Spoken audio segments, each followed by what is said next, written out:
హల్లెలూయా. బాగున్నారా? బాగున్నారు. హల్లెలూయా చెప్తే బాగున్నారు. స్తోత్రం. హల్లెలూయా. ఎంతమంది నా వాక్యం నచ్చలేదు? చేతులు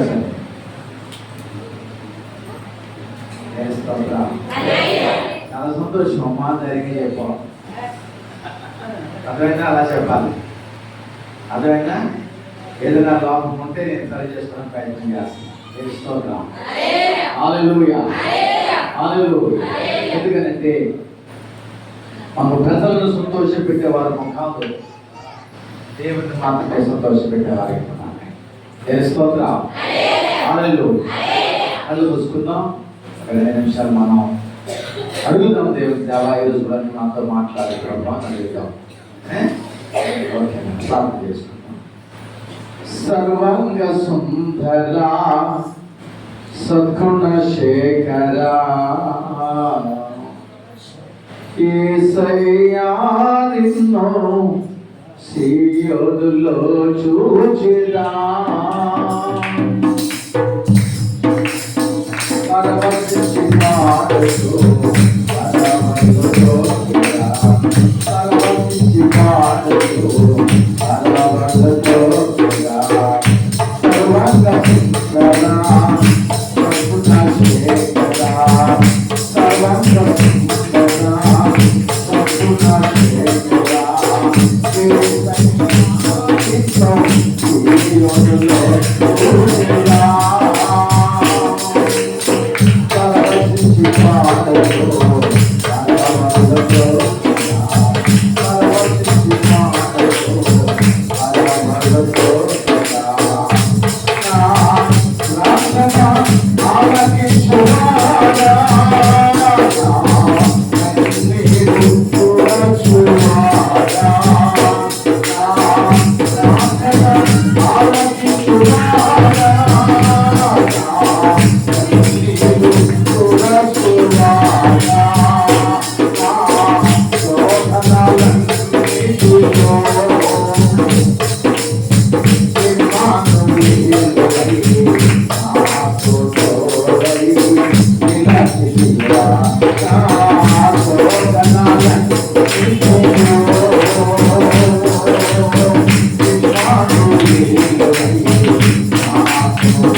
Yes, Lord, the mighty Jesus. పరిశుద్ధాత్మ దేవానికి మహిమ చెల్లిస్తున్నాం. ఏ కుటుంబాల్లో సమాధానం లేకుండా, ఏ కుటుంబంలో సమాధానం లేకుండా శత్రువు పాడు చేస్తున్నప్పుడు వారి దుఃఖము సంతోషముగా మార్చబడి వారి కుటుంబాల గొప్ప విషయములు అనుగ్రహించి ఇవో శత్రువు కట్టివేసినైనా ఈ గొప్ప చేయములు కరుణను ఎప్పటికీ అనుగ్రహించబోతున్నందుకు స్తోత్రములు చెల్లిస్తున్నాం. కానీ ఈరోజు కూడా మీరు మాట్లాడి ధైర్యపరిచి ఇప్పుడు దాచి భద్రపరిచి ఈ ఉన్నతమైన కృపకు పాత్రులుగా మరి చేయబోతున్న విధానం బట్టి నీకు ఆరాధిస్తున్నాను. ఎంతో మంది దైవజనులు ఉండగా ఆ పాత్రుడని నన్ను అయ్యా బిడ్డగా ప్రేరేపించి నాకు ఇచ్చిన గొప్ప అవకాశాన్ని బట్టి నీకు స్తోత్రాలు చెల్లిస్తున్నాను. నా యొక్క మానవ స్వరమును మరుగు చేసి ప్రభా ఈ దైవ స్వరము చెంత ఎప్పటికీ ఏదైతే అవసరమో వేరే మాట్లాడి మేము పొందవాలి. యేసు నామములో వచ్చి మా తండ్రి ఆమేన్ ఆమేన్ ఆమేన్. దేవుని మహిమ కలుగును. హల్లెలూయా హల్లెలూయా. తిమోతి రాసిన 2వ పత్రిక త్వరగా చేద్దాం. తిమోతి రాసిన 2వ పత్రిక 1వ అధ్యాయము 7వ వచనం చదువుదాం. దేవుడు మనకు శక్తియు ప్రేమయు ఇంద్రియ నిగ్రహ శక్తిని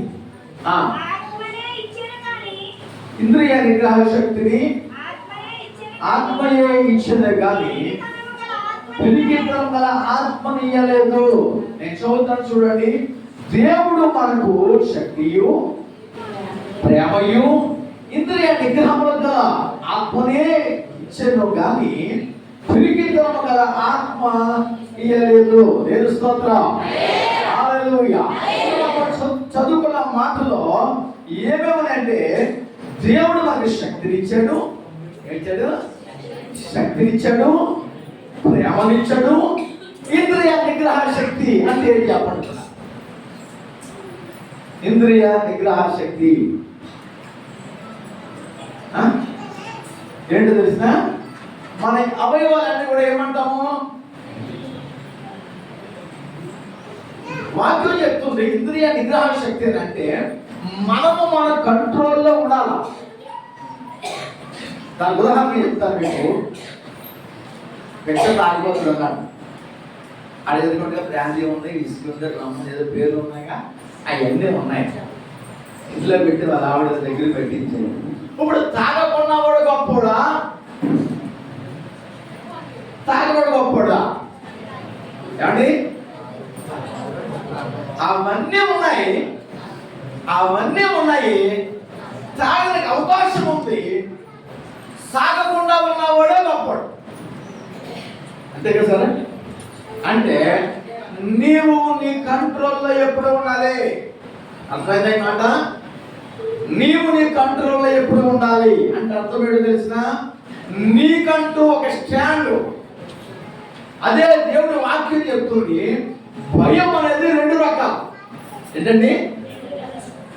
భయము 2 రకాలు. ఏమేమి చెప్పండి? అసలు భయం ఉండాలా ఉండకూడదా చెప్పండి. అది చెప్పాలి. నువ్వు వాక్యంలోకి వెళ్తాం చెప్పాలి. నాకు నేను అడిగిన ప్రశ్న వేరు, మీరు చెప్పేది వేరు. నేను అడిగిన ప్రశ్న ఏంటో చెప్పమంటారా? భయం అనేది ఉండాలా ఉండకూడదా? మరి దేవుడు మనం తిరిగి ఆత్మ ఇవ్వలేదు అన్నాడు. అయ్యా దేవుడు అమ్మ మీకు తిరిగి ఆత్మ ఇవ్వకూడదు అన్నారు. ఇప్పుడమ్మ మీరు ఏమంటున్నారు? భయం ఉండకూడదు అంటున్నారు. ఏది సత్యం?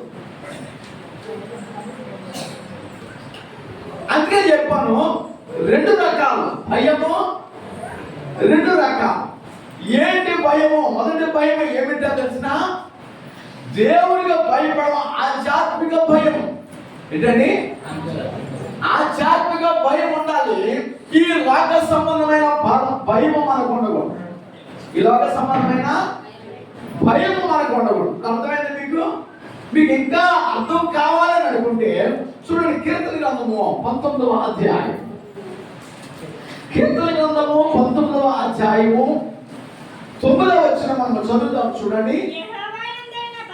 యెహోవా యందలి భయము పవిత్రమైనది, అది నిత్యము నిలుచును. అందరూ తీసారా? అందరూ తీయండి. ఆ మాట చదువుదాం అందరూ కూడా ఒకసారి. చదువునా?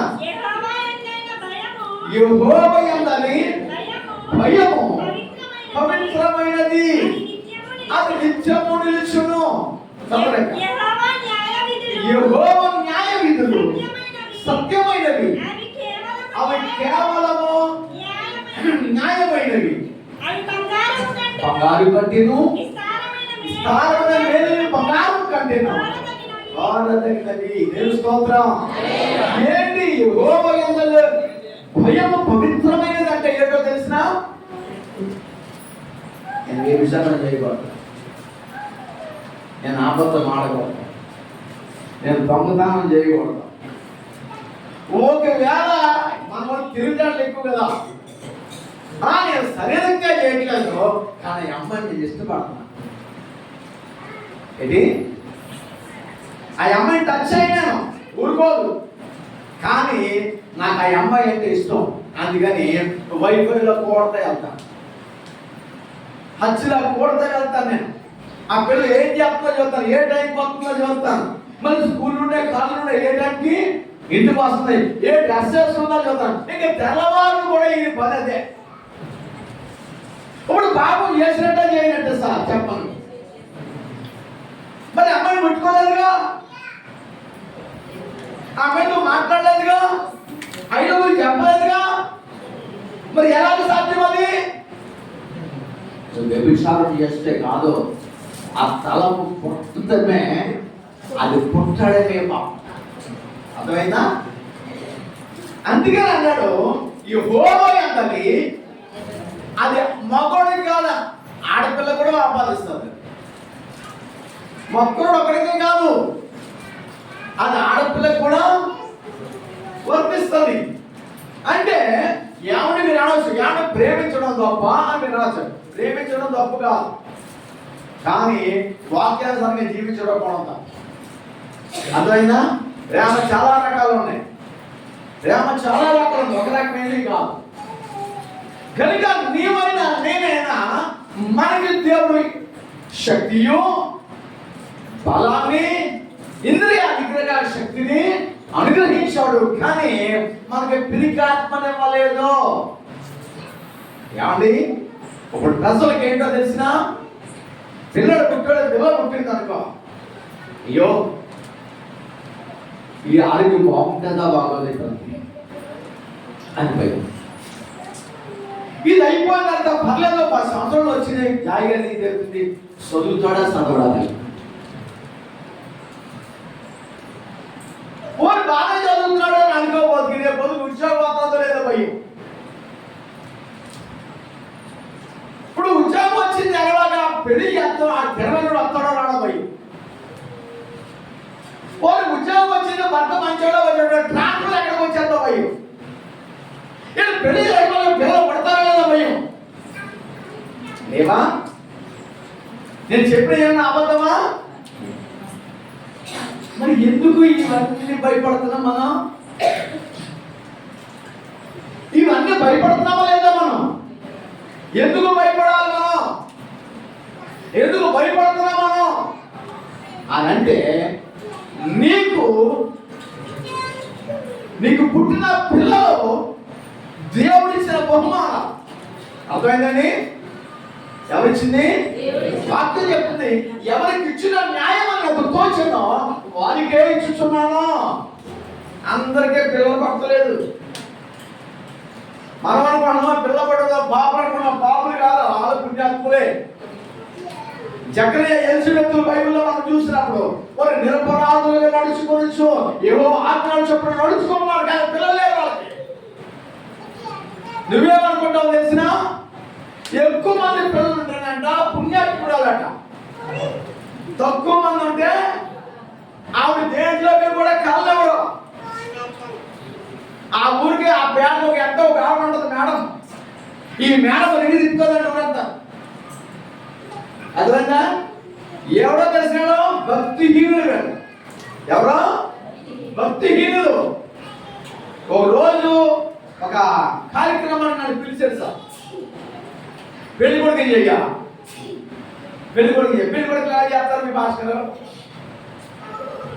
నాయకు చెప్తారేటమ్మా, పెళ్లి కొడుకు ఎలా చేస్తారో భాస్కర్. మీలో పెళ్లి ఏం చేయలేదా భాస్కర్? చేశారా లేదా? మరి ఎలా చేస్తారు మీ అబ్బాయిని? మీ అమ్మాయిని ఎలా చేస్తారు పెళ్లి కూతుర్ని? ప్రార్థన చేశారు, స్నానం చేయించారు లేదా?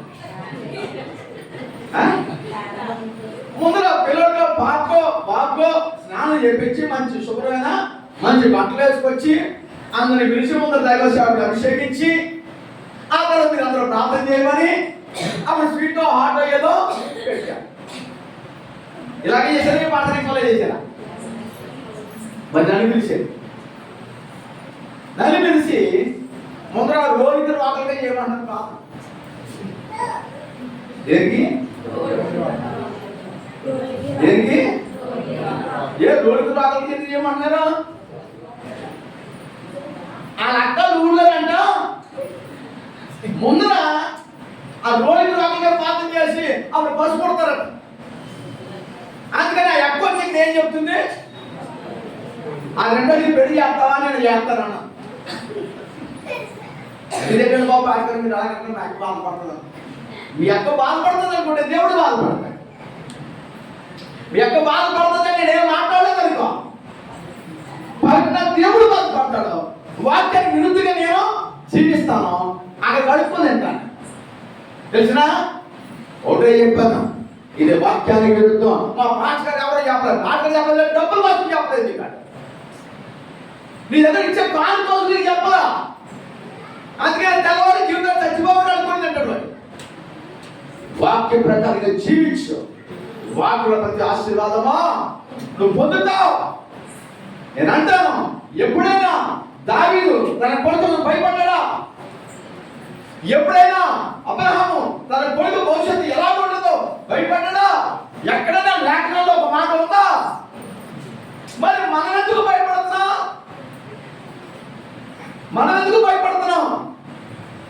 అయ్యో కుర్రాడు సరైనడు కాదు అని 90 ఇంక్వైరీలు చేస్తాం. బాగానే ఉంటాడు, ఎర్రగా పొరగా ఉంటాడు. తర్వాత తెలుస్తుంది వాడు సంగతి. వాడు సంగతి ఏంటన్నది. అయ్యి బాబోయ్ ఇలాంటి అనుకోలేదండి బాబు, నల్లకుండా నాన్న చేసుకోలేదు.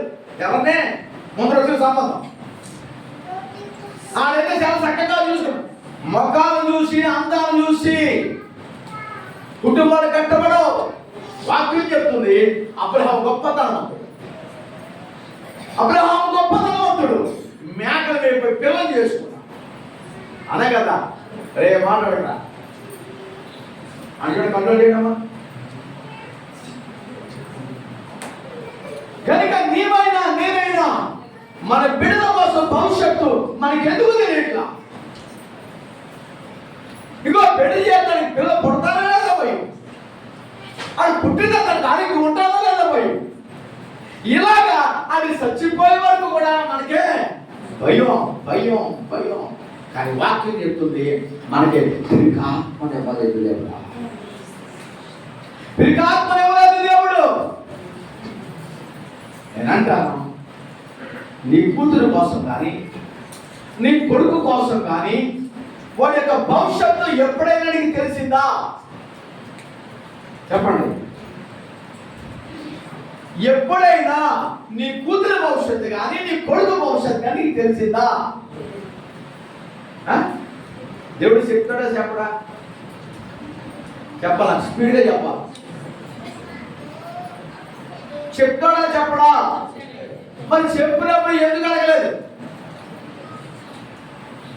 అలా అడిగిన వాళ్ళు ఎవరైనా ఉన్నారా బైబిల్లో? చెప్పండి. బైబిల్లో ఎవరైనా నా కొడుకు భవిష్యత్తు నా కూతురు భవిష్యత్తు ఎలా ఉండదు ప్రభువా అని అడిగిన వాళ్ళు ఎవరైనా ఉన్నారా? పాస్టర్ అంటే నన్ను జాకెట్ నా మాట అర్థమవుతుంది, జరుగుతుంది. నా మాట ఎవరికి అర్థం కావట్లేదు. అర్థమవుతుందమ్మా? అలా అల్లుడు చెప్దాం. ఏమంటే బాబు నీకు చెప్పిన మాటలు అర్థమవుతున్నాయిగా. ఇప్పుడు నీ కూతురు భవిష్యత్తు కానీ నీ కొడుకు భవిష్యత్తు కానీ చూసి ఎందుకు భయపడుతున్నావు తెలిసిన? వాళ్ళ కోసం ప్రార్థన చేయక, వాళ్ళ కోసం ప్రార్థన చేయక. ఇగో కడుపు నిండా కుక్కేస్తుంటే ఆడ జబ్బ దగ్గరకు వచ్చేసేసి ఆయన అంత ఎదిగిపోయాడు. ఇలా తలెత్తులు బతికిన వదిలేస్తాను. నువ్వు తిన్నట్టు పెట్టవద్దని అట్లా. నువ్వు అన్ని సౌకర్యాలు చూడు, నేను తప్పనను. తల్లిదండ్రులు కాదు మన బాధ్యత, అని మన బాధ్యత. అయితే ఎప్పుడైనా నువ్వు అడిగావా నీ బిడ్డల యొక్క భవిష్యత్తు కోసం? అయ్యా ఈ కూతురు భవిష్యత్తు ఎలా ఉంటుందో తండ్రి, కొడుకు భవిష్యత్తు ఎలా ఉంటుంది, చిన్నోడు భవిష్యత్తు ఎలా ఉంటుంది, పెద్దోడు భవిష్యత్తు ఎలా ఉంటుంది, ఇంత ఎప్పుతూ ఉన్నా మీకు ఇంకా ఆయన ఎవరో తెలియలేదు అంటే సరే వీళ్ళ వాక్యం వినట్లేదు, ఏదో వచ్చి వెళ్ళిపోతున్నారు. ఒక యాకోబు భార్య ఇద్దరు కొడుకులో కొట్టేసుకుంటారంట, ఇద్దరు కొడుకులో కొట్టేసుకుంటారంట. అమ్మ బాబా ఇద్దరు కొడుకులో కొట్టేసుకుంటా, ఆవిడ ఏమైపోతుంది, చచ్చిపోతానమ్మా అని చెప్పేసి దేవుడి దగ్గరికి వెళ్ళి మొక్కుబడి అడిగి ఏమడుగుతుంది, ఎలా కొట్టేసుకుంటారంట అయ్యా అని అడిగితే అప్పుడు దేవుడు చెప్పాడు, చిన్నోడు పెద్దోడికి దాసుడు. ఉందా లేదా మాట? ఇదేంటమ్మా, చిన్నోడు పెద్దోడికి దాసులు అవుతాడు. చిన్నోడు భవిష్యత్తు బాగుంటుంది, పెద్దోడి భవిష్యత్తు బాగోదు. ఇక పుట్టారేలో నువ్వు పుట్టాక నెంబర్ రాసుకుని, డేట్ రాసుకుని, సోమవారం మంగళవారం రాసుకుని, ఆగస్టు జూలై రాసుకుని, ఇది చూసి నక్షత్రం చూసి ఆ దగ్గర కట్టుకెళ్తావాడి భవిష్యత్తు అమ్మ అనా. ఆడంకనే చిత్రమైనడు వాడేం చెప్తాడో తెలిసిన, ఇగో ఈ టైంలో పుట్టినోడికి ఇగో ఈ కీరు ఉంది, అమ్మ బాబోయ్ నా కొడుకు ఏమైపోతాడు లేక పుట్టాడు కనుక అయ్యా మీరు ఏదైనా చెప్పండి నేను చేసేస్తాను, నా కొడుకు మీద కీడు అడిగిన లేరా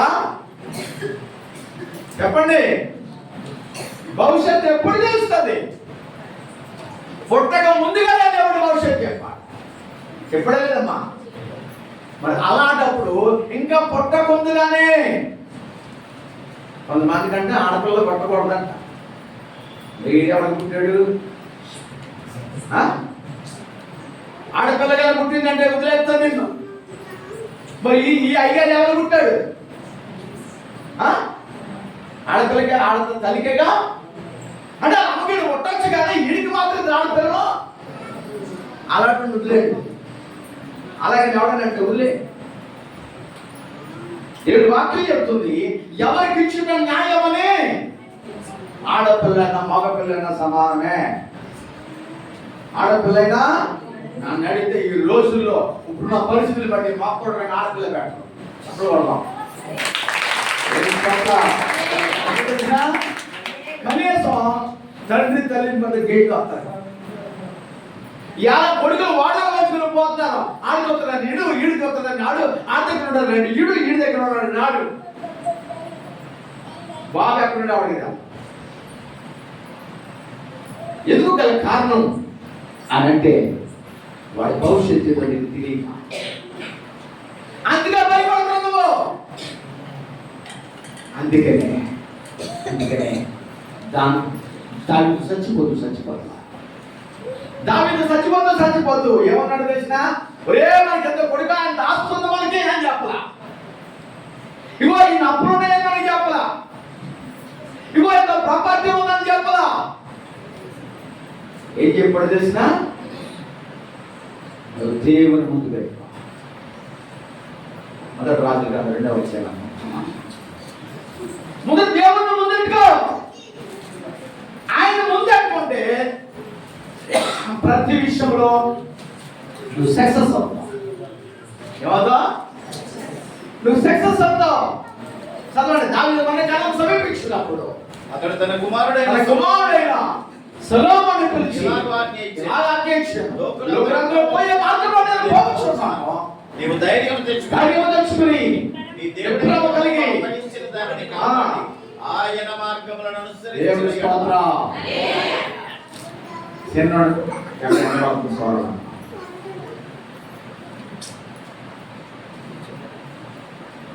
దేవుని ముందు పెట్టుకో. ఒరే బాబు, నేను చచ్చిపోతున్నాను, ఈ చెడ్డోడని మంచోడని చెప్పలా.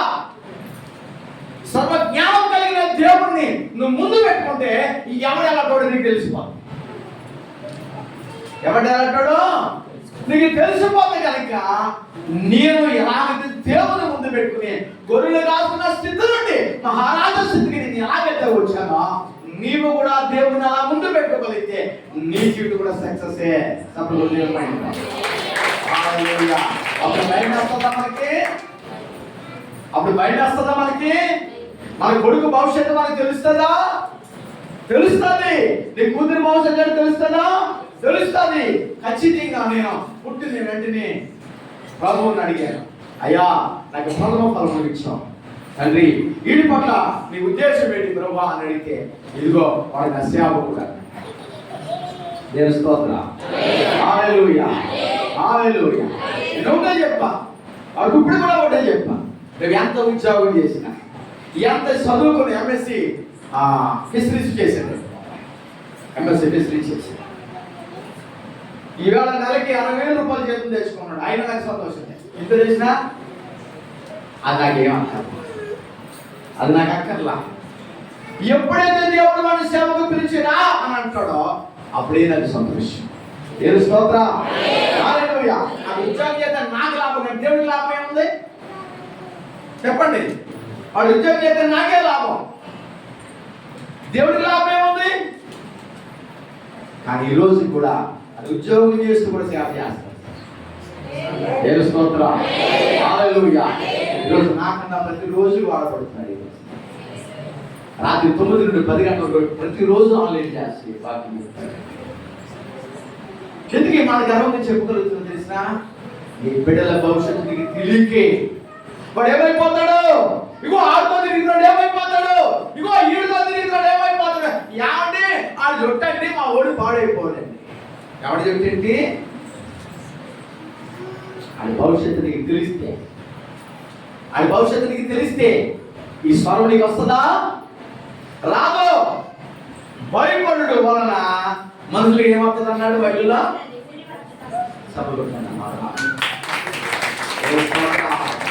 ఏమవుతుంది? భయపడు వలన ఉరివచ్చును. ఏమవుతుంది? అందుకనే కదా అప్పులు ఎక్కువైపోయాయని ఉరేసుకొని చచ్చిపోడాక. ఆ ప్రేమించిన వాడు పెళ్లి చేసుకోలేదని ఉరి పోసుకుంటే ఏదో తాగేసి చచ్చిపోతుంది అమ్మ. ఆడప్పుడు ఎందుకు ప్రేమించడం? అది డెవిల్ స్పిరిట్. అదేంటది? అది డెవిల్ స్పిరిట్. నీ యొక్క ఆధ్యాత్మిక జీవితాన్ని దేవుడు ఎంతగానో దీవించాలని దేవుడు కోరుకుంటుంటే అది జరగకూడదని శత్రువుకు ఆలోచన కనుక నీకు భయం పుట్టిస్తుంది. యెహోవా యందు భయము పవిత్రమైనది. ఎలాగా? దేవుని భయము పవిత్రమైనది అంటే నీ ఆత్మను, నీ శరీరాన్ని, నీ జీవమును కూడా 3 కాపాడుకోవాలి. నిందారహితుడిగా ఉండాలన్నది దేవుని ఉద్దేశం. మనలో 3 ఉన్నాయి. ఏమేమని? ఆత్మ, శరీరము, ప్రాణం. ఏమున్నాయి? ప్రాణం ఏం కోరుకుంటుంది? ప్రాణం ఏం కోరుకుంటుంది? భ్రాంతిగా కోరుకుంటుంది. నా ప్రాణమా, నా ప్రాణమా, దావీదు అన్నాడు అన్నమాట. కానీ ఆయన అన్నది నా ప్రాణమా తినే తాగి సుఖించు. ధనవంతుడు చెప్పాడు మాట. మరి దావీదు ఏం చెప్పాడు? నా ప్రాణమా యెహోవాను సమర్పించుకో, నా అంతరంగమా సమస్తమా. ఎందుకని అన్నాడు అన్నమాట? ఆత్మ కలిగిన దావీదు కనుక. ఆత్మ కలిగిన దావీదు అని ఆ మాట మాట్లాడాడు. ఆత్మ లేనటువంటి ఆ ధనవంతుడు నా ప్రాణమా ఇగో కొట్లు పొలమని కట్టేశాను, నువ్వు చచ్చిపోయే వరకు కూడా శుభ్రంగా తినవచ్చు అని చెప్పాడు. ఒరే ఎర్రోడా, ఏమంటుంది? డబ్బులు సంపాదించడం ఎర్రోడా చెప్పండి. జ్ఞానవంతులు ఎవరు? జ్ఞానవంతులు. అలాంటి జ్ఞానవంతులు దేవుడు ఏమన్నాడు? ఒరే ఎర్రోడా అన్నాడు. అంటే అర్థం లేదా? నీ శరీరం కోసం చూసుకుంటున్నావు, నీ ప్రాణం కోసం చూసుకుంటాను, ఆత్మ సంగతి ఎట్లా ఎర్రోడా అని. సరే, మనం ఎప్పుడు ఈ రెండే చూసుకుంటాం. మరి ఆత్మ సంగతి చాలా మంది అంటారు ఆయన చచ్చిపోయిన తర్వాత ఏమండి ఆయన ఆత్మ శాంతి కోసం మీరు ప్రార్థన, ఇంకా శాంతి ఏమన్నా మాపం అయిపోయింది అయ్యారు, ఇంకా శాంతి లేదు ఏమీ లేదు, నీ పుస్తకం మూసేసారు. అని నువ్వు సొంపు గలాసి లేకపోతే బిందు లేకపోతే ఎన్ని దానాలు ధర్మాలు చేయి, ఆయన లెక్కలోకి ఎల్లో నీ ప్రేమ అంతే. నువ్వు ఆవు గేదె మేక గొర్రె ఏమి ఇచ్చినా ఆడి తినేస్తాడు తప్ప ఆ చచ్చిపోయినడికి ఏమి వెళ్ళదు. అర్థమైనా? కనుక నిన్ను భయపెట్టి బతికే సమాజం ఉంది లోకంలో. అర్థమైందండి? నేను చెప్పిన మాట మీకు అర్థమైందా? మనల్ని భయపెట్టి మళ్ళీ ఆవుల పొలంలో చచ్చిపోతే వాడికి మైలు లేదు, నీకు మాత్రం మైలు. మరి ఆడికి ఉండాలి కదా మైలు, ఏమండి? మరి ఆడికి ఉండాలి కదా మనకు ఉన్నట్టు, మరి వాడికి ఎందుకు లేదు? ఆడికి లేదు, వాడికి తెలుసు ఈ జీవితాలన్నీ వాడికి తెలుసు. కనుక వాడికి మైలు నామ తెచ్చుకుని అలా తెచ్చుకున్నా అలా తీసుకెళ్ళి కాల్ చేసేసి తర్వాత రోజు వేసేసుకుని చచ్చిపోతాను. అదే నిన్నైతే 12 రోజులు ఇంటికి ఉంటాం, హెల్త్ ఏమైపోతుందో తెలిసినా ఇంకా కూడా చెప్తాం అనుకుని ఏం చేస్తా అన్ని పనులు అనుకుని ఎప్పుడు అడవాదేమో సేంద్రం పెద్ద సేంద్రం పెట్టి పెద్ద పెట్టి ఈరోజు దేనికి భయపడుతుందో తెలుసు? నువ్వు సమాజం ఎవడో చెప్పిన మాటకి నువ్వు భయపడి బతుకుతున్నావు. అక్కడ కారణం తెలుసా? ఆత్మ లేదు. ఏమి లేదు? ఆత్మ లేదు. ఆత్మ ఉంటే నీలో పిరికితనం అనేదే ఉండదు. మా ఫ్రెండ్ అలా చనిపోయింది. ఎప్పుడు తెలిసిన? ఎల్లుండి నాకు పెళ్ళి అనగా. ఎప్పుడు? ఎల్లుండి నాకు పెళ్ళి అనగా. మరి ముందర ఏమవుతుంది మనకి? అది కూడా నేనే చెప్పాలి కదా. ఎవరైతే పెళ్లి ముందరా అవుతుందా అవుతా మీ భాషలో చెప్తారా లేదా? ఇప్పుడు ప్రధానం రోజుని రేపు ప్రధానం అనగా ఈ రోజు మా ఫ్రెండ్ ఆవిడ చేసిపోయారు. వాళ్ళు ఇక్కడ ఉద్యోగరీత్యా వచ్చారు, ఇక్కడ ఎవరు లేరు. సడన్గా నాకు కబురు వచ్చింది, రేపు తమ్ముడా ఇలా చనిపోయింది అని చెప్పేసి. మా ఇంట్లో ఏం చెప్పుకొని తెలిసిన? అమ్మ ఈవేళ అంజలి గారు పడుకుంటానే, పెళ్ళి అవ్వలేదు కాబట్టి వెళ్ళిపోయింది. అంజలి గారికి ఆవిడ పడుకుంటానే అన్ని తెలిసి పనులంట అన్న. వెళ్ళిపోయాను. ఆ రాత్రి అంతా శవంతో ఉన్నాను. ఎక్కడున్నాను? ఆ రాత్రి అంతా శవంతో ఉన్నాను. ఆడు తెల్లగట్ల వీళ్ళందరికీ కబుర్లు చెప్పుకుని ఆడు చుట్టాలు వచ్చి వాడికి 4 గంటలకి లెగిసి మళ్ళీ కొన్ని పెళ్ళిగుడ్డు చేయకుండా పోవాలి. మా ఎక్కడ చేస్తాను అక్కడ పోయి శుభ్రంగా స్నానం చేసేసిన పక్కన పెడుతున్నారని నిర్వహిస్తున్నాను. ఇప్పుడు నేను శవం దగ్గరికి వెళ్ళొచ్చాను అక్క అన్నాను అనుకో, నాకు ముందరే పెళ్లి అయిపోతుంది. మా ఎవరికి ఆత్మగా మా నాన్న మా అమ్మ నాకు చేసేస్తారు పెళ్లి అన్నా కదా.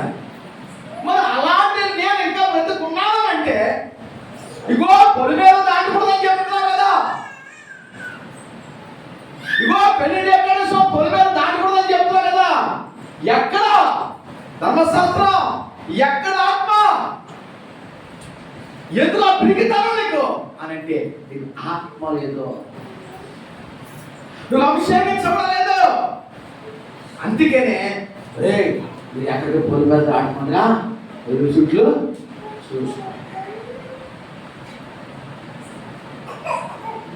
జాగ్రత్త. నువ్వు భయపడుతున్నావు ప్రతి దానికి ఏంటంటే ఏముంది నీలో? పిరికాత్మది. ఎవరెట్టాడు ఇది? ఎవరు పెట్టారు? శత్రువు సాతానుడు. సౌలు జీవితంలో మనం చూసినట్లయితే గాడిలో కొంతమంది తిరుగుతున్న వాడిని దేవుడు చూసి అభిషేకించి ఇదిగో ఇలాంటి బాగుంటాడని చెప్పేసి ప్రజలు కోరుకుంటున్నారు కనుక అని చెప్పేసి దేవుడు అతన్ని రాజుగా చేశాడు. సౌలు ఎన్ని సంవత్సరాలు పరిపాలన చేశాడు? చెప్తే చెప్పలేదు అనుకున్నాను, చెప్పలేదు. ఎన్ని సంవత్సరాలు పరిపాలన చేశాడు ఇశ్రాయేలు? మొట్టమొదటి రాజు. క్లాసులు పెట్టండి అయ్యా, అది క్లాసులు పెట్టండి. అప్పుడు వీరికి క్లాసెస్ చేద్దామా? చప్పటి ఏం లేదు, తెలుసు. పాపతో ఎంత కూడా వెనుకొచ్చింది, ఏం చెప్తే ఊరుకోడినాని నేను ఊరుకోవాలి. అర్థమైందా? సౌలు 40 సంవత్సరాల పరిపాలన చేశాడు, దావీదు 40 సంవత్సరాల పరిపాలన చేశాడు, సొలొమోను చెప్పండి 40 సంవత్సరాల పరిపాలన చేశాడు. ఆ తర్వాత విడిపోయాడు. అవునా? అది వాక్యం ఏం చెప్తుందో తెలిసిన చదవండి, త్వరగా చదువుతాము. మొదటి సమూయేలు గ్రంథము, మొదటి సమూయేలు గ్రంథము 11వ అధ్యాయం. మొదటి సమూయేలు గ్రంథం 11వ అధ్యాయం మొదటి వచనం చదువుతాం. సౌలు 30 ఏళ్లవాడై ఏలనారంభించాడు.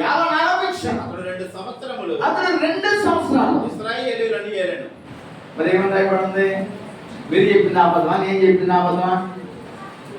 ఏమండి ఏమని రాయబడింది సార్? 2 సంవత్సరాలు ఇశ్రాయేలీయులను పాలించడం రాయబడింది కదా. ఆ మాట అక్కడ పెట్టుకుని ఇంకొక మాట దగ్గరికి వెళ్దాం. చూడండి, అపోస్తుల కార్యాలు 11వ అధ్యాయం. అపోస్తుల కార్యాలు 11వ అధ్యాయము 21వ వచనం చదువుతాం. చూడండి, ఆ తరువాత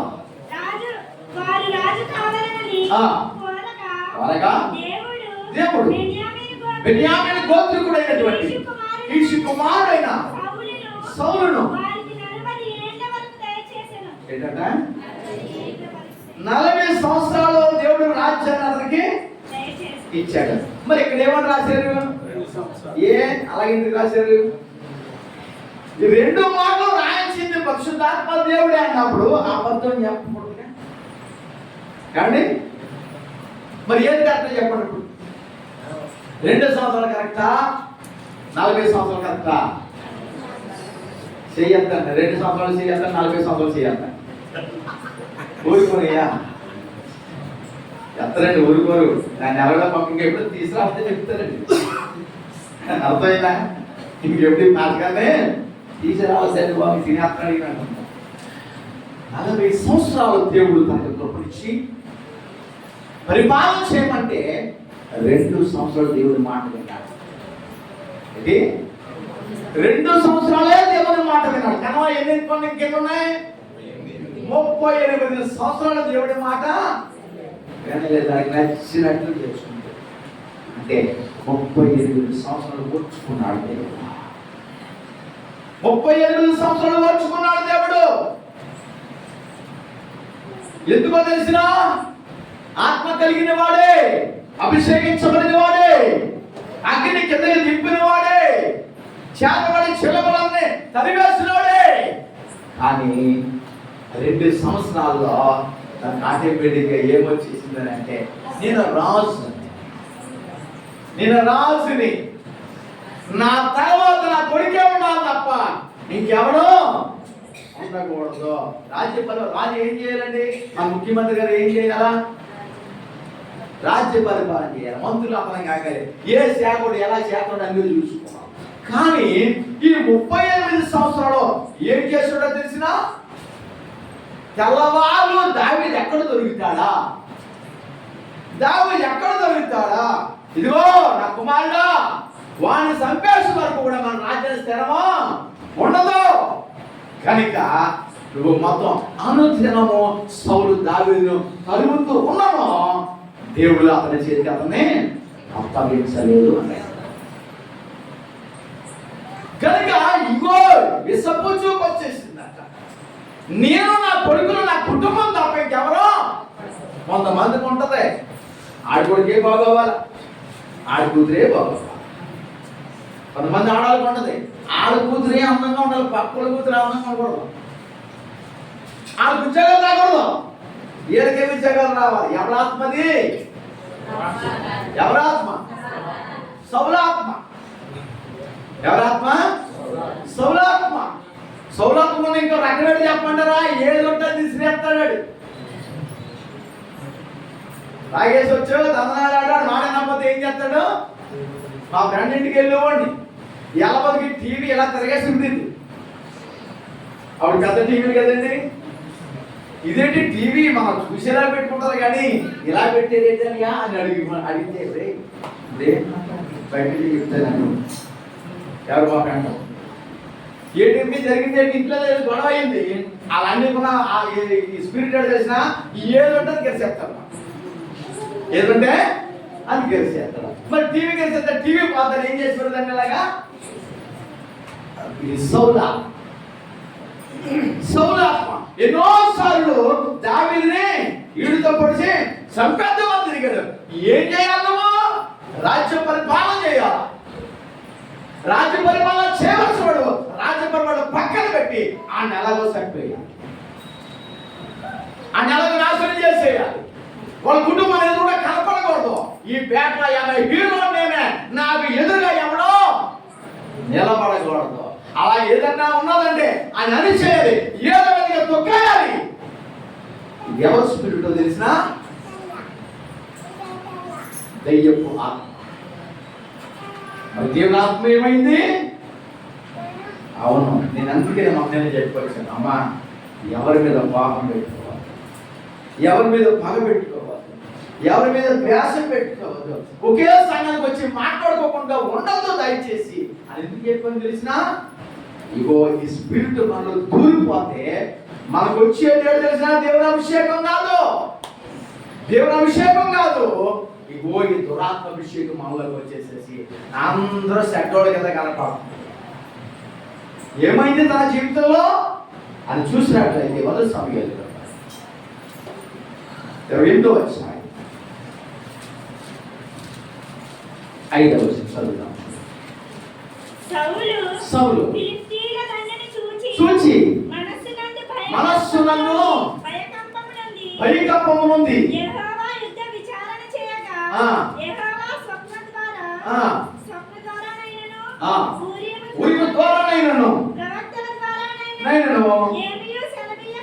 ఎందుకని ఒక రోజు దేవుడు మాట్లాడినవాడు, ఇతనే కోరుకున్నవాడు అన్నవాడు ఈ వేళ ఆపద వచ్చిందని గబగబా పరిగెట్టాడు మాస్టర్ గారి దగ్గరికి. మాస్టర్ గారు అండి నాకు ఎలా ఉంది, నువ్వు ప్రార్థన చేయాలంటే ఎవరు చెప్పాలి మాస్టర్ గారికి? ఇక్కడ పని అవుతుందని ప్రవక్తనే కాకేసాడు. ఇలా కాదు ఇంకో దిగిరి పరిగెట్టాడంట, ఇలా కాదు ఇంకో దిగిరి పరిగెట్టాడు. ఎక్కడ పరిగెట్టి ఎవరు మాట్లాడాలి? దేవుడే మాట్లాడాలి. అప్పుడు పశ్చాత్తాపడి ప్రభా నువ్వు మాట్లాడకపోతే నా బ్రతికేంటి ప్రభా అని కనికరించి పడితే దేవుడు కనికరించిన నువ్వు మాట్లాడకపోతే దెయ్యం మాట్లాడదా? దెయ్యం కూడా మాట్లాడతా తెలిసిన మీకు అంటే దెయ్యం కూడా మాట్లాడతా తెలిసిన దెయ్యం కూడా ఏం మాట్లాడతా తెలిసిన ఒక నిజం చెప్తుంది, రెండోది అబద్ధం చెప్తుంది. ఏం చెప్తుంది? ఒకటి నిజం చెప్తుంది, రెండోది అబద్ధం చెప్తుంది. మొదటి నిజం చెప్పింది కనుక నువ్వు ఏం చేతలేసినా నమ్మేసి రెండోది కూడా అబద్ధం కూడా నిజాన్ని నమ్ముతాం. అందుకనే ఈ పండు దినమున నిశ్చయముగా కన్నులు తెరవబడ్డాయా లేదా? అది దిగంబరం తెలిసిందా లేదా? రెండవది మనం చూసుకుంటే ఇదిగో ఈ పండు తిన్న దినమున నిశ్చయముగా నువ్వు సత్యదవు అని దేవుడు అంటే మరి అదేమని చెప్పండి సార్, చెప్పగలగా? ఎక్కడ ఉన్నావా?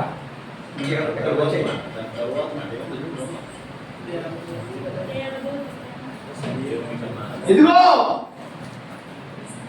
నువ్వు ఈ పండు తిన్న దినమున చచ్చిపోతావంటే ఆ దెయ్యం ఏమంటుంది తెలిసిన? చావనే అన్నదా లేదా? మొదటిది నిజమా, రెండోది నిజమా? అంటే మొదటిది ఏం చెప్పింది? నిజం చెప్పింది. దెయ్యం కూడా లక్షణం తెలిసిన ఇప్పుడు నేను ఎక్కడి వెళ్ళి వచ్చానో చెప్తుంది. ఎందుకంటే జరిగిపోతుంది. అది చెప్పడం ఏంటి? దారిలో చూసినాడు ఎవడన్నా చెప్తా చెప్పరా? మాట్లాడ కనపెడుతున్నారని ఎవడన్నా చూసినోడు చెప్పడండి, చెప్పడం లేదండి.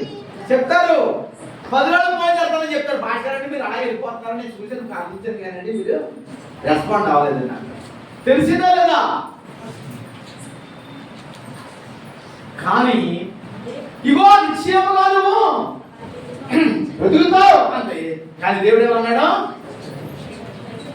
దేవుడి మాటను పక్కన పెట్టుకుంది, దెయ్యం మాటను నమ్మింది.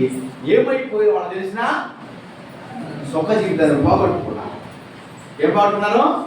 సుఖ జీవితాన్ని పోగొట్టుకున్నారు. ఎప్పుడైనా ఆకలితే తెప్పుకుంది, ఇది మరి ఎలా వండుకుంది అన్నారు. అందుకే జబ్బులు ఎందుకు వస్తున్నాయి? డాక్టర్ దగ్గరికి వెళ్తే ఏమంటాడు? వండుకొని తినమంటాడు, తెప్పుకొని తినమంటాడు. ఏంటయ్యి చెప్పండి అమ్మా. కాయలు పళ్ళు తినండి అంటే అందుకని ఎవరన్నా ఒంట్లో పోకపోతే ఏం చేస్తారు? ఏ కాయలు? ఏ కాయలు? మా వాళ్ళు నవ్వుతున్నారు పెదరస. కనుక ఇప్పుడు డాక్టర్ గారు ఏం చెప్పాలి మనకంటే, నువ్వు వండుకుని తినద్దు, నువ్వు వండుకుని తినద్దు, తెప్పుకున్నాయి తిను అన్న. అవునా? ఎందుకని ఒకప్పుడు వాళ్ళు తెప్పుకుని తిన్నారు, ఆరోగ్యంగా ఉన్నారు, సంతోషంగా ఉన్నారు. దేవుడు వస్తున్నాడంటే సంతోషం ఉంది, దేవుడు వస్తున్నాడంటే ఆనందం ఉంది. ఈ రోజుని భయం వేస్తుంది. అయ్యా నీ స్వరం వింటేనే మాకు భయం వేస్తుంది. ఇప్పుడు ఆపద వచ్చింది కనుక సౌలు అంటూ ఉన్నాడు, అయ్యా నాకు ఇప్పుడు దేవుడు కావాలి. అర్థమైందా? ఎగ్జామ్ రోజు దేవుడు కావాలి, ప్రార్థన చేయడం పాఠాలు కావాలి.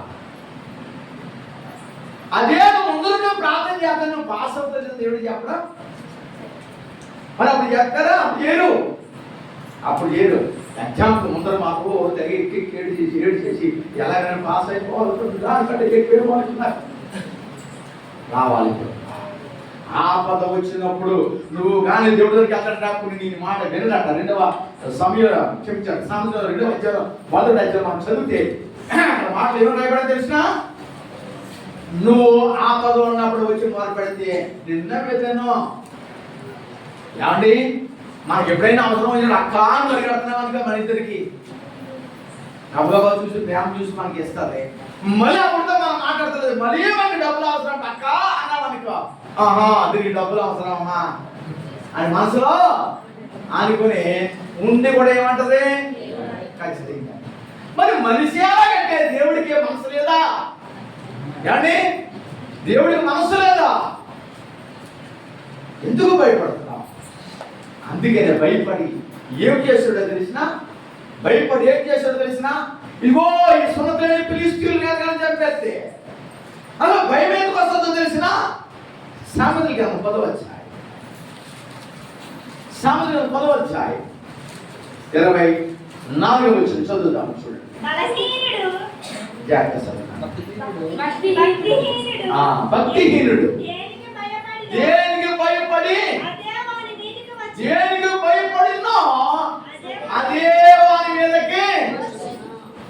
చూసారా? అంటే అందుకని రే నువ్వు పాస్ అవ్వని సంగతి నాకు తెలుసులే. మా ఆయన మాట్లాడండి, సత్తే మాట్లాడతారు, నాకు తెలుసు కదండి. ఆయన మళ్ళీ చెత్త మాట్లాడండి, మనకు రేపు నువ్వేమంటున్నావు? సత్తే మా నువ్వే చెప్తున్నావు మాట మా ఆయనని. మరి మాట్లాడి ఎందుకు ప్రార్థన చేయమంటున్నావు? నువ్వు విశ్వాసం ఉంచి, అయ్యా నేను చేసే ప్రార్థన బట్టి నీ కృప నా భర్త మీద, నా కొడుకు మీద ఉంచగలిగితే ప్రభా, ఎలాంటి తాగుపోతేనా, ఎలాంటి తిరిగిపోతేనా మార్చబడతాడు ప్రభా అనే విశ్వాసం నీలో ఉన్నప్పుడు నువ్వే వాక్యం బోధించక్కర్లేదు, ఏ వాక్యం బోధించక్కర్లేదట. నీ ప్రవర్తన పెట్టి మీ ఆయన మారిపోతాడు. కానీ ఏమంటావో భాస్కర్ అండి మా ఆయన సత్తే మారాడు. మీరు అనుకుంటారంటే మీరు ఉండగా ఎంత నెట్ ఎత్తాడో తెలుసండి. అంటే ఈవిడ కూడా ఎత్తామని మార్పు. ఒకసారి ఒక ఇంటికి వెళ్ళి భార్య అనుకుంటే భాస్కర్ అసలు చర్చికి రావట్లేదని చెప్పేసేసి ఆ రావడం అన్నది ఆంధ్ర ఇంటికి వచ్చి అప్పటి బాబు చర్చికి రావట్లేదు ఆయన. నేను ముసుక్కుని అన్నది ఏమంది యాకోబు గారు ఎందుకు రావట్లేదు అని చర్చకండి. ముందర మా యావుని మారమన్నప్పుడు నేను అంటాను ఏనాడా, ముందర మా యావుని గుడికి వెళ్తుంది కానీ మార్పు లేదు. కూలీ డబ్బులు ఎంత తీసుకొచ్చుకుంటున్నా రూపాయి కూడా ఎవడన్నా మాతల్లి. ఇంకేంటి మార్పు? ఇక మారమంటే ఏం మారుతాడు అతను? నువ్వు 10 సమయం అంతా నువ్వే మారినప్పుడు అతను వచ్చి ఏం చేస్తాడు? కనుక నేను కూడా భక్తిహీనులు దేని చూసి భయపడతారో ఆ దేవి వారి మీదకి వస్తుంది. అర్థమైందండి? గొప్ప సైన్యం ఉంది ఇశ్రాయేలుకి, ఇప్పుడు కూడా ఉంది ఇశ్రాయేలు సైన్యం. వాళ్ళు ఎవరు ఏమీ చేయలేదు. అలాంటి వాళ్ళు ఒకరు చూసి భయపడి పారిపోతున్నారు. రోజు ఎక్సర్సైజ్ చేసి వాళ్ళే, రోజు తినేవాళ్ళే, కానీ ఏ ఎక్సర్సైజ్ లేవు, ఏ తిండి లేదు దావీదుకి. మరి ఎందుకు నిలబడ్డాడట? యెహోవా యందలి భయము పవిత్రమైనది. యెహోవా యందలి ఆడేవాడు నా దేవుడి దగ్గర ఆ సున్నతులను పిలుస్తుడంత ఇదిగో నేను ఆయన చంపేస్తాను అనేటువంటి పౌరుషాన్ని దేవుడు చూసి ఆ అభిషేకాన్ని నీకు పౌరుషం ఉండాలి. గుర్తాడలే కదా పౌరుషం ఉండవలసింది. ఈ రోజు ఈ స్టేజ్ మీద నిలబడ్డానంటే గుర్తునే రాలేదు నాకు. ఎన్నో సంవత్సరాలు ఏడ్చని ప్రభా నా వయసు అయిపోతుంది, నా వయసు అయిపోతుంది, నా ఉద్యోగం అయితే నా భార్యకి నా కొడుకే తప్ప ఇంకెవరికి ఆశీర్వాదం లేదు తండ్రి, నన్ను ఎలాగైనా వాడుకోవా ప్రభా అని ఎన్నో దినాలు ప్రార్థన చేశాను. అందుకని ఈ రోజు మీ మధ్య వాడబడుతుంది. గల ప్రాణాన్ని తృప్తిపరిచే దేవుడైనా. అందుకనే యాకోబు 12 కొడుకులు నాకేసి ఆదిగా 49వ అధ్యాయంలో మనం చూసినట్లయితే, ఒరే పెద్దోడా నీ భవిష్యత్తు ఎలా ఉంటుంది, ఒరే చిన్నోడా నీ భవిష్యత్తు ఎలా ఉంటుంది, ఒరే మధ్యోడా నీ భవిష్యత్తు ఎలా ఉంటుంది అని చెప్పి చచ్చిపోడైనా. నీ బిడ్డల భవిష్యత్తుకి ఎందుకు తిరిగిట్లా చదవండి. అంతేకాలం సంభవించబో సంగతులు మీకు తెలియజేస్తానని చెప్పి, ఒరే రూపాయలు పెద్ద కుమారుడు ఇగో నీ బ్రతికి రాదు అని చెప్పాడు. నీ కూతురు భవిష్యత్తు నీకు ఎందుకు తెలియట్లా, నీ భర్త భవిష్యత్తు నీకు ఎందుకు తెలియట్లా, నీ యొక్క బిడ్డ భవిష్యత్తు నీకు ఎందుకు తెలియట్లా, నీ మానవుల జీవితం నీకు ఎందుకు తెలియట్లా అని అంటే వాళ్ళ కోసం ప్రతిరోజు నువ్వు ప్రార్థన చేసింది లేదు. తింటాడుతున్నాడు, ఎదిగిపోతున్నాడు, దానికి అప్ప దగ్గరికి వచ్చేసాడు, మూడు దగ్గరికి వచ్చేసాడు అనుకుని మురిసిపోతున్నాడు తప్ప. మోషే తల్లి 3 నెలల్లో దాచింది అని రాయబడింది. ఏంటండి? మోషే తల్లి మోషేని 3 నెలల్లో ఫరో చేతికి, ఫరో సైన్యానికి కనపడకుండా వినపడకుండా దాచిందంట. నేను అడుగుతాను తల్లుడు, మీరు అందరూ తెలుసు, కుర్రోడు ఆడకుండా ఏమైనా ఆఫ్ చేయగలమా చెప్పండి? దేనికైనా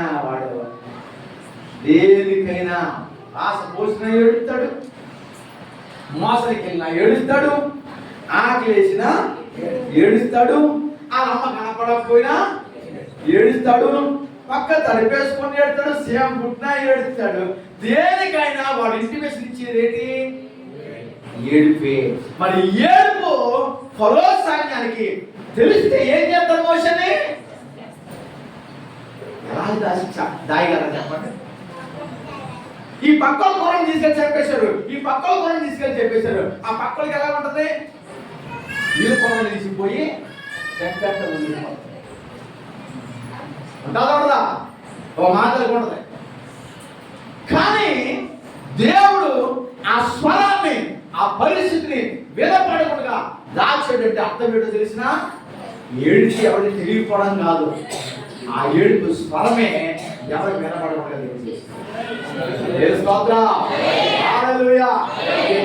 ఏదైనా చేయగలదు. నువ్వు నమ్మి విశ్వసించగలిగితే ఏదైనా, ఏ ఇంట్లో పెంచాలో, ఏ ఇంట్లో జీవం వచ్చిందో ఆ ఇంట్లోనే పెంచాడు. అర్థమైనా? ఈ ప్రాంతానికి భాస్కర్ అవసరం కనుక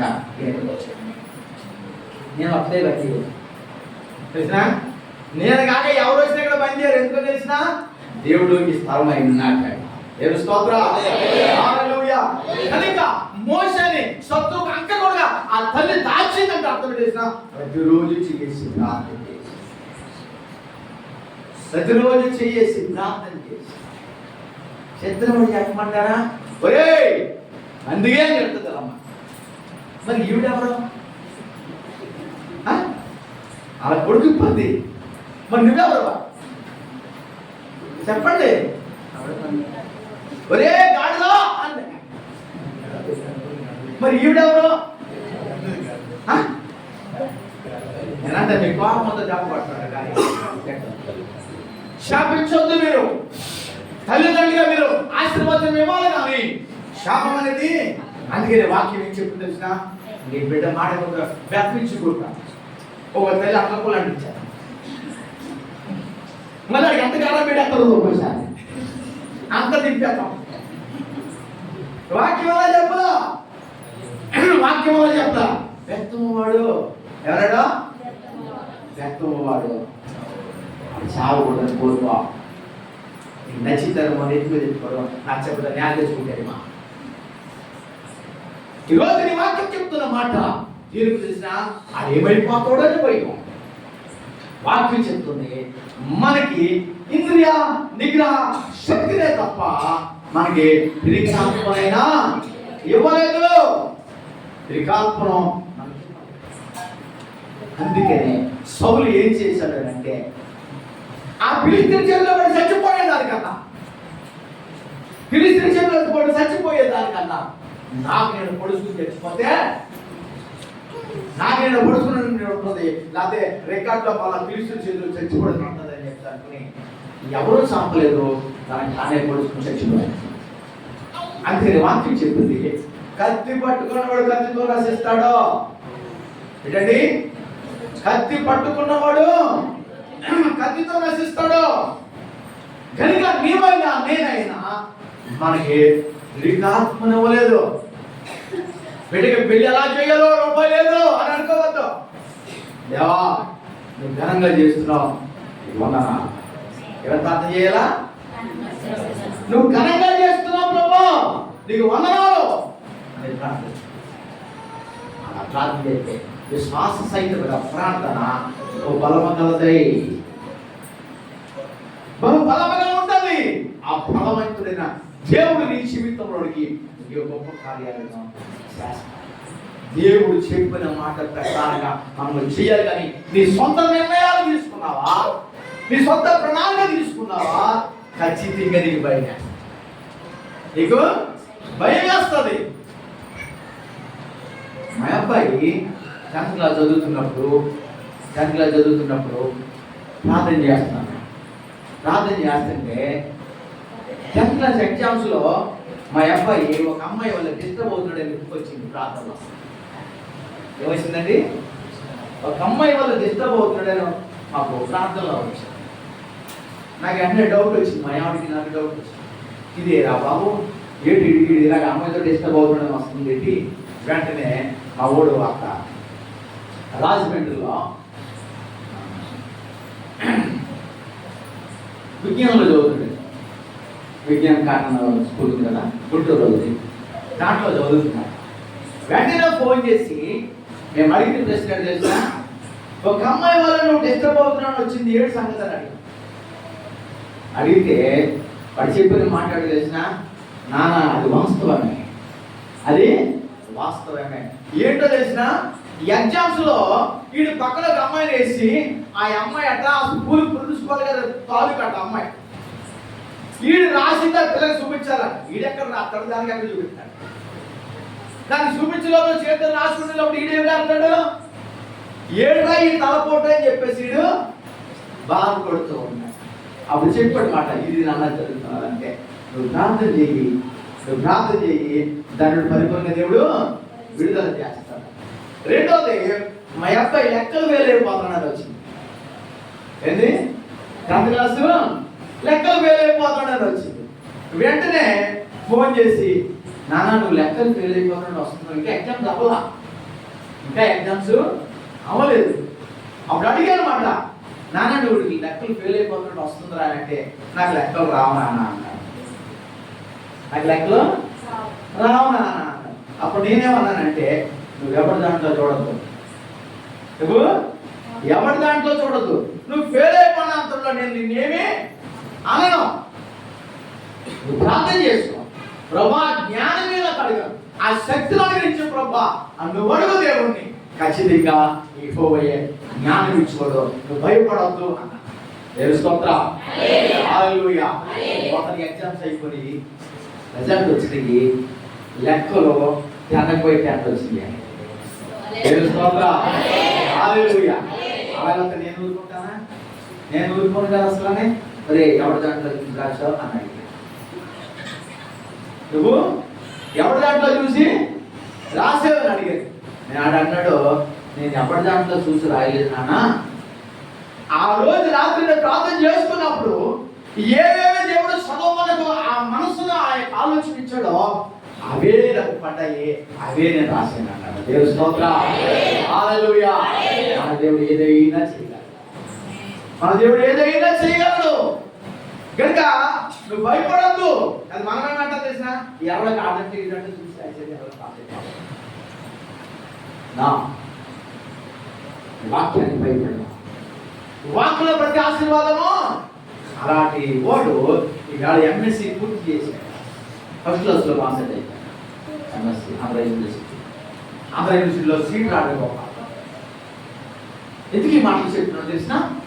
నీ బిడ్డల కోసం నువ్వు భయపడాలి, నీ భార్య కోసం నువ్వు భయపడద్దు, నీ బిడ్డల భవిష్యత్తు నువ్వు భయపడద్దు. మనకి విరికాత్మని ఇవ్వలేదు, ఏమలేదు? విరికాత్మని ఇవ్వలేదు. మనకి ధైర్యబలాత్మను, దత్తపుత్రాత్మను ఇచ్చాడు దేవుడు మనకి. కనుక అదే నీ జీవితంలోకి వస్తే ఏమవుతుందో తెలిసిన? దేవుడు చెప్పిన ప్రకారంగా నువ్వు నడవకపోతే ఏమవుతుందో తెలిసిన? దేవుడు అన్నాడు, అరే బాబు మీకు కనాను దేశం ఇస్తాను. ఇగో 12 గోత్రాల కూడా 12 మంది కూడా వచ్చి మీరు ఏమి చేస్తారో తెలిసిన? అందరూ కలిపి 12 గోత్రాలు 12 మంది కూడా ఆ కనాను దేశానికి వెళ్ళి చూసిరంట. ఏమన్నాడు? చూసిరంటారు. చూడండి, సంఖ్యాకాండం 11 వచ్చాయి. 19 వచ్చిన 20 వచ్చిన చదువుదాం. చూడండి, సంఖ్యాకాండం 11 వచ్చాయి.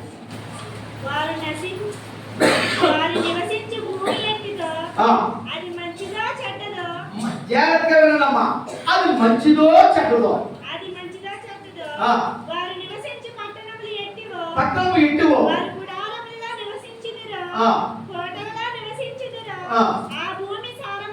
సారమైనదో కాదో? దానిలో చెట్లున్నవో లేవో? కనిపెట్టవలెను. ఏమన్నాడు? కనిపెడతాం అంటే అర్థం ఏంటి? కనిపెడతాం అంటే చూడటం ఏంటి?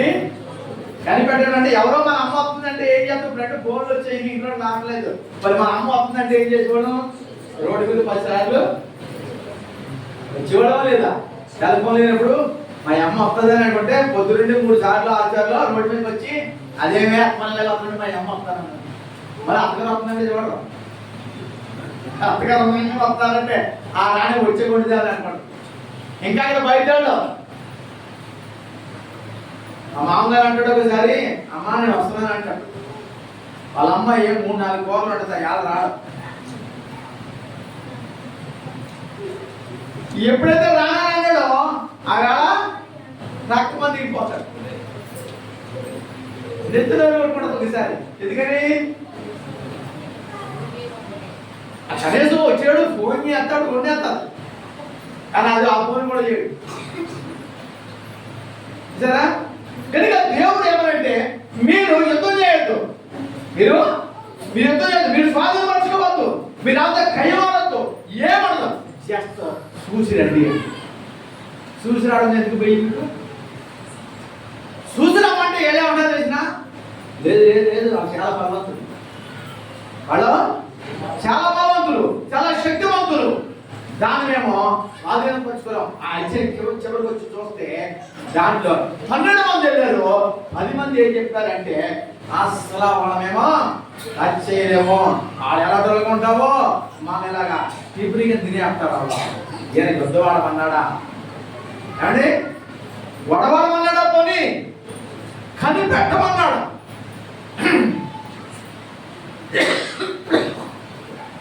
కనిపెట్టమన్నాడు. శత్రుడు మనం కనిపెట్టాలి. ఏం చేయాలి?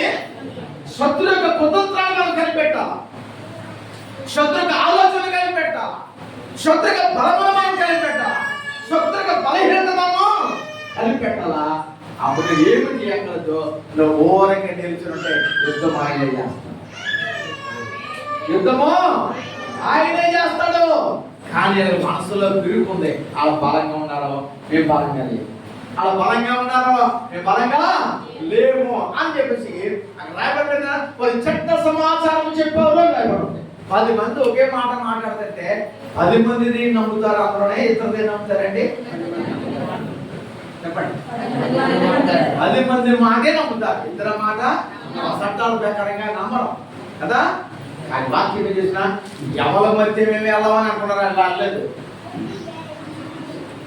ఎవరి వద్ద కనాన్ దేశం మేము వెళ్ళము అని అనుకుని నిశ్చయం చేసుకుని అలా లేని చెడ్డ సమాచారం చెప్పి వాళ్ళు బలహీనలు అయ్యి వాళ్ళు భయపడ్డారో ఆ భయపడ్డ అంతా అక్కడే ఉంది. లేదు మేము స్వాధీనపరచుకోగలం. చదవండి, అక్కడ మాట ఉంటుంది మీకు. ఆ యొక్క 27 లేదా 30 వచ్చిన మనం చదివితే 33 వచ్చిన కూడా చదివితే ఏమంటారు? లేదు యెహోషువ కాలేబు ఎదురు చెప్తూ ఉన్నారు, లేదు ఆ దేశాన్ని మేము స్వాధీన పరచుకోగలం అన్నారు. వాళ్ళిద్దరు మాత్రమే వెళ్ళారు, వాళ్ళిద్దరు మాత్రమే వెళ్ళారు. నీవు నేను కూడా నా దేవుడు ఇల్లు కట్టించగలడు, నా బిడ్డకి పెళ్లి చేయగలడు, నా అప్పులు తీర్చగలడు అనేటువంటి విశ్వాసము చెబుతూ ప్రార్థన చేయగలిగితే ఖచ్చితంగా దేవుడు నీకు అప్పటి మీద ఆధారపడినటువంటి జీవితాన్ని ఇస్తాడు. అర్థమైందా? కానీ మనమేమంటో తెలుసా, మనకి అవిశ్వాసం, భయం, ప్రతిదానికి భయం. ఎందుకు వస్తుందో తెలిసి భయం? ఆత్మ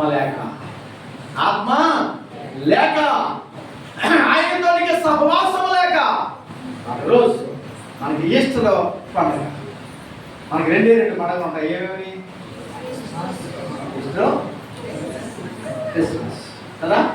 ఈస్టర్ పండుగ వచ్చింది, రేపు ఈస్టర్ పండుగ అనగా నా దగ్గర డబ్బుల్లో జీతాలు అందకపోతే నా భార్య ఏమందో తెలిసినా, ఏమండి ఎవరినైనా 200 అడిగి తీసుకురండి, ఎవరైనా 200 అడిగి తీసుకురండి, మన జీతాలు అందరికి ఇచ్చేద్దాము, ఈ పండుగ అయిపోతుంది. సరే అడుగుతానని చెప్పేసి ఒక ఆయన దగ్గరికి వెళ్తున్నాను. నైట్ డ్యూటీలో ఉండి వెళుతూ ఉంటే దేవుని ఆత్మ చెప్తుంది నాకు, నువ్వు వాడిని వెళ్ళి అడగొద్దాను. ఏమంటే నువ్వు వెళ్ళాడు, డబ్బులు అడగవద్దు, నేను పంపిస్తానన్నా. దేవుని స్తోత్రం, హల్లెలూయా. ఆయన అడగొద్దు అన్నప్పుడు నాకేడి బాధ, ఆయన అడగొద్దు అన్నప్పుడు నాకేడి బాధ అని చెప్పి దగ్గరికి వెళ్ళిపోయినాడు. మళ్ళీ అంటే బాధ అంటే అదేనా వచ్చి వెళ్ళిపోతున్నావు అన్నాడు. ఏదో చెప్తాం అనుకున్నాను సార్ మీ దగ్గర, నేను మర్చిపోయేకి వచ్చాక మళ్ళీ జ్ఞాపకం వచ్చే కొత్త ఉంటుంది అబద్ధం అంతా. దేవుడు మీ దగ్గరికి అప్పు పంపించాడండి, దేవుడు ఏమన్నా అడగొద్దు అన్నాడు అనుకో, మరి దేవుడు ఎందుకు పంపాడు, ఎందుకు వచ్చారు అన్నాడు కాదు. కనుక నేను అలాగే మబ్బి పెట్టి ఇంటికి వచ్చేసాను. నైట్ డ్యూటీ వచ్చేసాను, పడుకున్నాను. తెల్లగట్లో నాకు ఒక దర్శనం వచ్చింది. ఇగో నీకు డబ్బులు పంపిస్తున్నాను, తీసుకో అన్నాడు.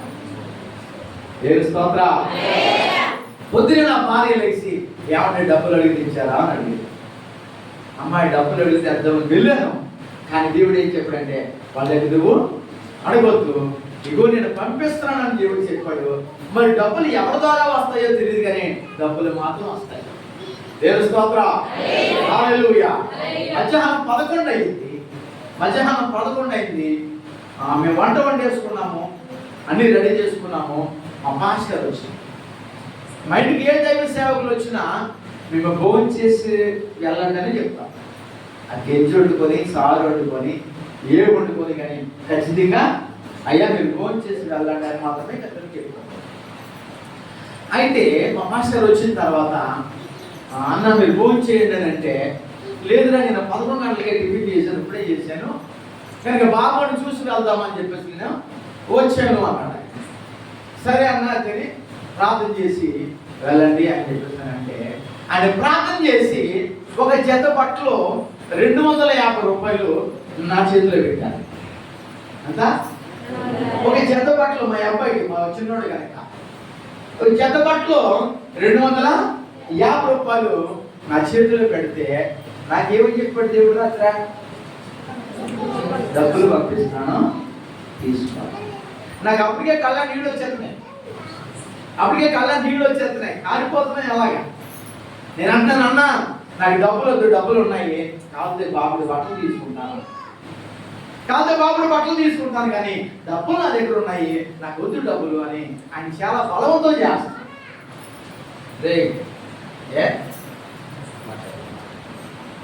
బలవంతం చేస్తుంటే వెంటనే మాస్టర్ అన్న మాట తెలిసిన, నాకు డబ్బులు ఎక్కువైపోయి కదా, నాకు డబ్బులు ఎక్కువైపోయి ఇవ్వలేదు. రాత్రి కాల సమయంలో దేవుడు నాతో మాట్లాడి నీకు డబ్బులు ఎక్కువన్నాడు కనిపించాడు. ఆ నీళ్ళు పైపు 2 గంటలు ఏడ్చాను, 2 గంటలు ఏడ్చాను. అయ్యా నన్ను ఎంతగా ప్రేమిస్తున్నావా, నన్ను ఎంతగా ప్రేమిస్తున్నావా ప్రభు, నేను ఎందుకు అడగలేకపోతున్నాను. ఒకరోజు అడిగాను, నేను నిన్ను నమ్ముకుని అడుక్కొని రావాలని అడిగాను. దేవుడు చెప్పండి, జీవనం మనం ధనవంతులుగా చేస్తానంటే ప్రతి విషయంలో భయపడి భయపడి భయపడి భయపడి ఎంతకాలం అడుగుతాను నువ్వు, మనకు అమ్మ దేవుడు పిరికానుకునే వాళ్ళే అంటున్నా. ఆ మాటకి 2 గంటలు ఏడ్చాడు. ఇప్పుడు కూడా అడుగుపట్టు చెప్తున్నాను, ఇప్పుడు ఎవరైనా రూపాయి అడగండి, ఇప్పుడు రూపాయి అడగండి. ఎందుకు తెలిసిన నన్ను పనులు కొప్పుతాడు, నన్ను కన్నా పనులు కొప్పుతాడు ఉన్నాడు. ఈ లోకం తండ్రి నన్ను విడిచిపెట్టేసిన, అన్నదమ్ములు విడిచిపెట్టేసిన, అక్క చెల్లి విడిచిపెట్టేసిన, వీడి బతుకు ఇంతే తెలిసిన నన్ను దేవుడు నన్ను చేరతీస్తున్నాడు. భయపడలా, ఇప్పటికీ భయపడు. అందుకనే మా వాడు అంతా అంటాడు, వీడు మొండోడు. ఏంటి వీడు మొండోడు? అవును మొండోడే. ఎందుకంటే ఎవరికి భయపడవలసిన పని లేదు. గొలియాతును చూసి దావీదు భయపడలా. వాడు అన్నాడు, ఒరే చిన్న కొడుకురా, బొగ్గలతో ఉన్నావు, నేను సంపటికి నాకు ఇష్టం లేదు అని మాట్లాడతాడు. సైన్యం అధిపతిగా ఉన్నటువంటి, సైన్యాధ్యక్షుడిగా రాజుగా ఉన్నటువంటి వాడు భయపడి పొడుచుకుని చచ్చిపోయాడు. కనిపెట్టి చూడండి రా బాబు అని అంటే అల్లిపోయి అవిశ్వాసం తెచ్చుకుని వాళ్ళని జయించలేము అని చెప్పేసి వాళ్ళకి ఒక పిరిగితనం వచ్చి వాళ్ళ కణాన్ని తీసాడు, పొగడుతున్నారు. ఆ కణానే పరలోక రాజ్యం, ఆ కణానే పరలోక రాజ్యము. ఎవరన్నా రోడ్డు మీద కోడిగుడు కొట్టే సత్తను ఆలయాలో నిమ్మకాయలు తిట్టి మారే, 2 మిరగాలు తిట్టి, ఒక ఎండుకోడ, ఒక బొగ్గు మారే, సత్తను ముట్టుకో. అది పొరపాటు దొరికేసావా, నేనేమైపోతాను ఏమైపోతావు అని చెప్పాను. ఇంకా ఊళ్ళో ఎవరైనా కబడ్డీ కొడితే మా ఇంట్లో కొట్టేమని, ఎవరైనా మీరు నిమ్మకాయలు తిరిగితే మా ఇంట్లో తీసేవాను, మా ఇంటికి ఇచ్చేవారు. మేము అనుకున్నాం ఏది చూసి భయపడుకొని కూర్చుంటాను. అందరూ యుద్ధం చేస్తామో పరిగెత్తుకొచ్చారు, అందరూ యుద్ధం చేద్దాం పరిగెత్తుకొచ్చారు. యాక్షన్ చేసి చాలా ఉంటా. రియాక్షన్ రావాలి ఎవడో,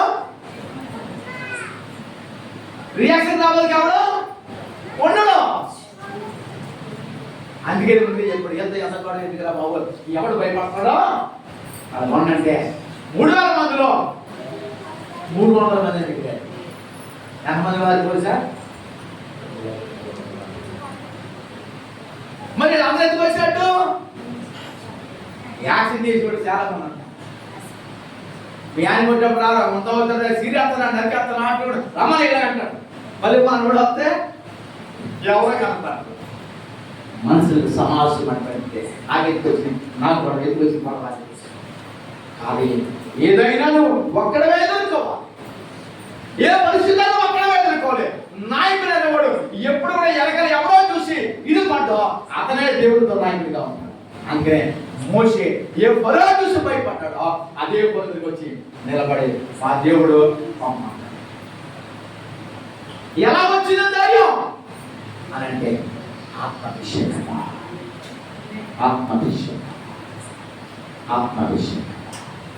అడుగు దేవుని ఈ కడవరి కాలంలో అందరి మీద పరిశుద్ధాత్మదేవుడు అగ్గిని కురిపిస్తూ నీకు ఏ సమస్యను బట్టి నువ్వు భయపడుతున్నావో, ఏ పరిస్థితిని బట్టి భయపడుతున్నావో ఆ భయాన్ని ఈ రాత్రికే దేవుడు పరిపూర్ణంగా విడుదల చేయబోతున్నాడు. ప్రార్థన చేసుకుంటాం. మోకరించగలిగిన మోకరిద్దాం, మోకరించలేని వారు అలాగే అడుగుతాం దేవుడిని, అలాగే అడుగుతాం దేవుడిని. అడుగు దేవుడిని. వాక్యం చెప్తుంది ఇవాళ పెరిగి వారు వచ్చాయి ఆలోచన చెప్తుంది. పెరిగి వారును, అవిశ్వాసులను, అసహ్యులను ఇదిగో దేవుడి రాజ్యానికి వారసులు కాలేదా? అడుగు దేవుడిని. దేని చూసి భయపడుతున్నావా? నీ చదువును చూసి భయపడుతున్నావా? నీ ప్రాక్టీస్ చూసి భయపడుతున్నావా? నీ అప్పులు చూస్తూ భయపడుతున్నావా? నీ పరిస్థితిని చూస్తూ భయపడుతున్నావా? దేవుడు మనకి ప్రికాత్మలేవా దేవుడు మరపెట్టి కన్నీరుగా యేసు నాతో ఉన్నందున భయపడను, నేను భయపడను. యేసు నాతో ఉన్నందున భయపడను, నేను భయపడను. భయపడను, నేను భయపడను. భయపడను, నేను భయపడను. యేసు నాతో ఉన్నందున భయపడను, నేను భయపడను.